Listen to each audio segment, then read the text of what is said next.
నిజామాబాద్ శివార్లో చిరుత సంచారం కలకలం సృష్టించింది. నాగారం డంపింగ్ యార్డ్ సమీపంలోని అటవీ ప్రాంతంలో బండరాయిపై చిరుతను గుర్తించిన స్థానికులు ఫోటోలు, వీడియోలు తీశారు. అటవీ శాఖ అధికారులకు సమాచారం ఇచ్చారు.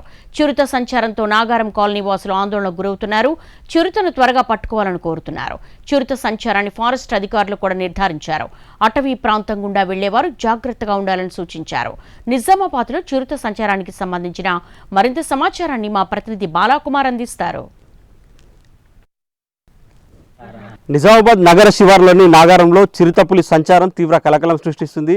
జిల్లా కేంద్రానికి సమీపంలోని నాగారం వద్ద డంపింగ్ యార్డ్ ఉంది. మున్సిపాలిటీకి సంబంధించి డంపింగ్ యార్డ్ అటవీ ప్రాంతంలోనే నిన్న చిరుత సంచరించింది. చిరుత దృశ్యాలను కూడా ఇక్కడ ఉన్న సిబ్బంది తమ కెమెరాల్లో బంధించారు. దీంతో భయాందోళనలు చెందుతున్నారు.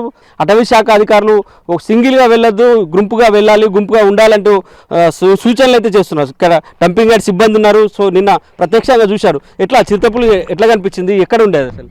మామూలుగా ప్రతిరోజు వర్క్ అవుతూ ఉంటుంది. ఇక్కడ అవుతూ ఉన్నప్పుడు అప్పుడప్పుడు ఇన్స్పెక్షన్ కోసం ఏదన్నా ఉందా లేదా చూసుకోవడం మన బాధ్యత. కాబట్టి మనం అడవి ప్రాంతంలో ఉన్నాం కాబట్టి మనం చూసుకుంటాం. అప్పుడప్పుడు అట్లా చూస్తూ ఉంటే ఇక్కడికి వచ్చి చూస్తే సడన్గా అక్కడ కనిపించింది చిరుతపులి.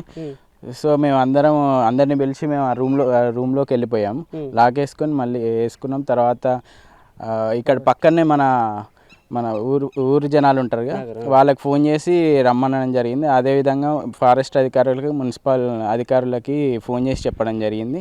కొద్దిసేపటికి ఫారెస్ట్ అధికారులు వచ్చి మమ్మల్ని బయటకు తీశాక తర్వాత వాళ్ళని కొందరితో కర్రలు తీసుకొని వచ్చి కొంచెం తరిమి కొట్టడం జరిగింది. అంటే ఎంతసేపు మీరు అట్లా ఎంతసేపు ఉండే అక్కడ ఆ గుట్ట పైన ఎంతసేపు కూర్చుంది, ఎంతసేపు చూశారు మీరు?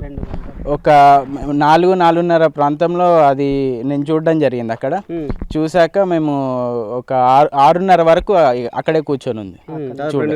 2 గంటలు ఉంది. 2 గంటల దాకా అక్కడే కూర్చొని ఉంది. ఫారెస్ట్ అధికారులు వచ్చాక అందరం కలిసి ముందుకెళ్ళి తరిమేయడం జరిగింది. చూసాం, మేము కళ్ళతో చూసాం, వీడియో చేసాము. చిరుతపులి మచ్చలు ఉంది, చూసాము. ఎట్లా అంటే మీరు చూసారు చిరుతపులే చూసాము. అందుకు దాదాపు 3 గంటల దాకా అది కదలలేదు. కదలకుండా ఆడనే కూర్చున్నది, అంతే. పడుకుంటుంది, లేస్తుంది. అదే వీడియో మేము తీసినాం, అది కూడా భయపడుకుంటూ చేసినాం. అందు గురించి ఒకవేళ భయం ఎట్లా రాదన్న చిరుతపులి ఒకవేళ దాడి చేసింది అనుకో, మనం ఎందుకు కూడా పనికి రామన్నా. మరి ఏం చెప్పి అటవీ శాఖ అధికారులు వచ్చి కదా, ఏం చెప్పి మీకు కాదు మీకేం చెప్పి అంటే ఇక సింగిల్గా తిరగద్దని చెప్పిలా, ఏమంటున్నారు? సింగిల్గా తిరగకండి, అందరు గుంపుగా తిరగండి అన్నట్టు చెప్పారు. సో మీరు చెప్పండి, చిరుత వచ్చిందంటూ ఇక్కడనే సంచరిస్తుంది, మరి ఎట్లా భయం ఉంది ఏమన్నా? భయం ఉంటుంది సార్. కానీ డ్యూటీ అయితే చేయాలి కదా, ఒక్కళ్ళు ఉండద్దు, మంది గుంపులలో ఉండాలని చెప్పింది. సాలరీ కూడా భయం చెప్పింది, మాట ఎక్కద్దు, గుట్టలకు పోవద్దని.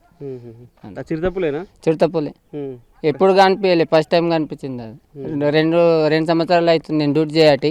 ఇప్పటికి కూడా ఎప్పుడు మాకు ఏం కానీ హాని కాలేదు. ప్రస్తుతానికి నిన్న కానొచ్చింది.